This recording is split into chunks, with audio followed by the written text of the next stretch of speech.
Good morning. Good morning. It's 2:54 a.m. and I am on my way. I'm on my way to the gym right now. Today is going to be leg day. One of my commitments is to work on my legs because the legs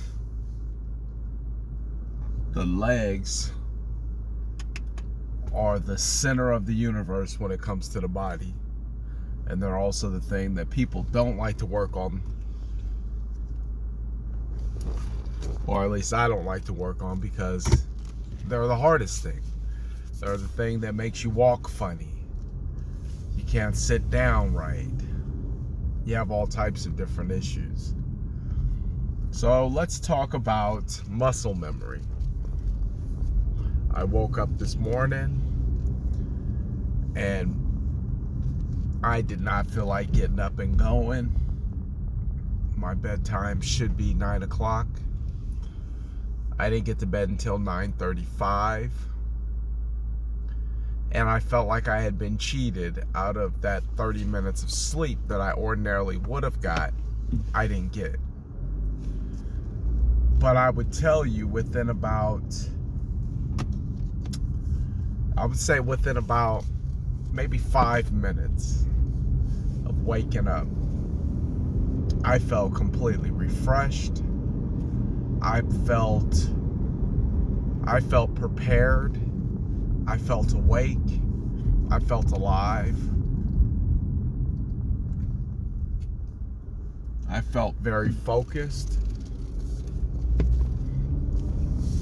And all of that was within 5 minutes of waking up. The same exact 5 minutes that I was lethargic and at a crossroads of whether or not today was the day that I decided not to go anymore. And then 5 minutes later, boom.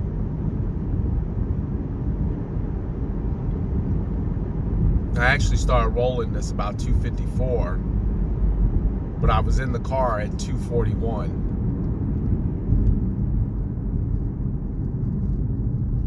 I was ready to go. Ain't it funny how we always tell ourselves we can't do something, and then the moment we do it, we sit there and wonder, why did we spend so much time in deliberation on whether or not it was something we could do? Why do we spend so much time talking ourselves out of something that the moment that we actually do it, we find out it was easier than we thought and could have been accomplished a long time ago? I'll tell you why. It's fear.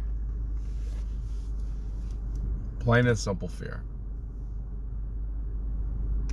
Like a person can know that there's a relationship that they're in that is absolutely draining any sense of life out of them, and they won't leave it.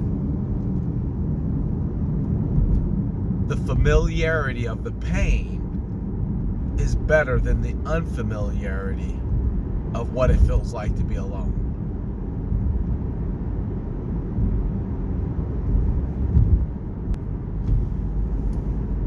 And until the mind starts to process the fact that unknown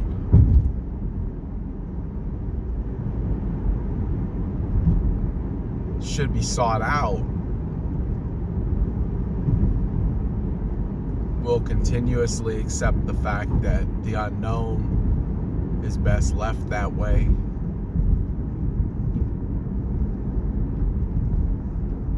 Because at least with the pain, you know what you're going to get. I think now that I'm thinking about it, it's kind of true for the recidivism rate for prisoners.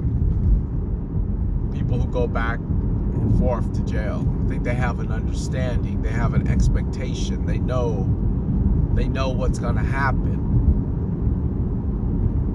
Hell, in prison, you can know what your meal's going to be like in 2025. They give you a whole menu, show you everything that you're going to have.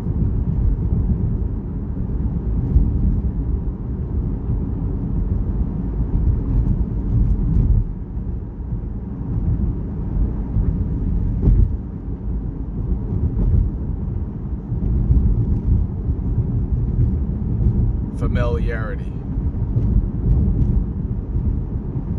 But I'll tell you the funnest thing that has happened during my journey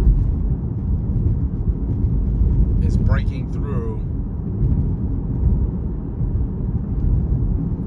to unfamiliar territory. When I was tracking my running, I wanted to know how fast I was going, how long I was going, and every time that I had a new best, I would always try to beat that new best and say, I wonder if I could run a little bit faster. I wonder if I could run a little bit harder. I wonder what would happen if I tried a little bit more. I wonder if I would really die if I just ran all out. And you know, most of the time we think that we're going to die. Little do we know it's just conditioning. You're just really lazy. You're out of shape. But what would happen if I really went all in? Really just gave up the excuses. Really just decided that, you know what? Enough of limits. Enough of limits. Enough of barely enough.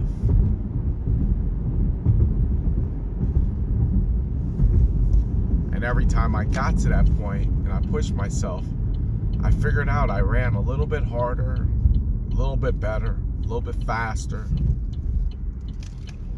And I was constantly having new best. And what we don't know is those small victories in those little areas, like 5 seconds off your mile, they start opening up opportunities of, I wonder if I could do this because I've always wanted to do this. I wonder if that's possible. When you push the limits of one thing and the possibility of what it can do, you start to challenge the rest of the things. But when you never challenge anything,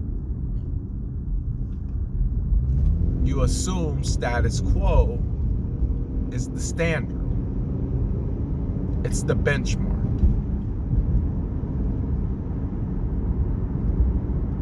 And then when you don't surround yourself with the right people, then you never see what's possible, you know, in anybody else. What's somebody else doing? What are they doing? How'd they get there? I've never read a true-to-life success story where there wasn't a bunch of tried and tested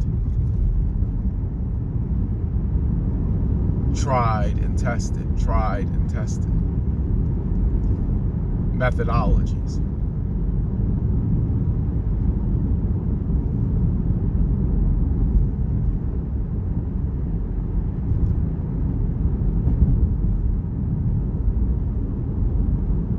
Or situations where, you know, people came from nothing and they just decided that I don't want to live another day at nothing.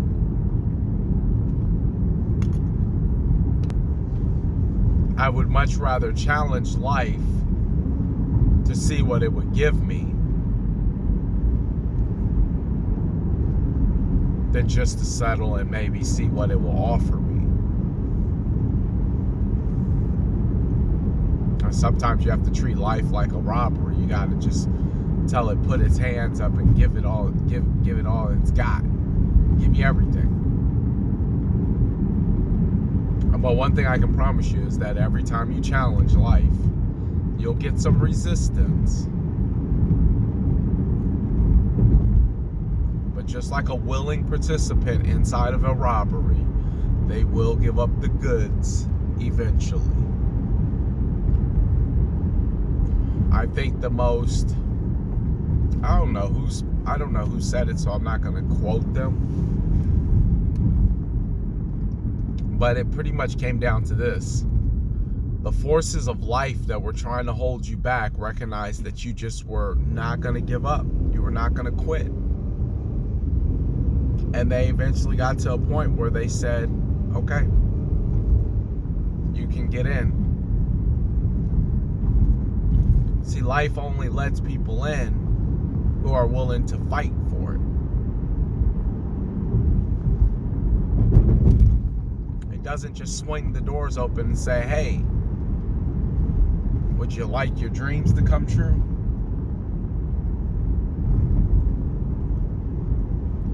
Would you like everything that you have ever hoped for, wished for, prayed for to just happen? Here you go.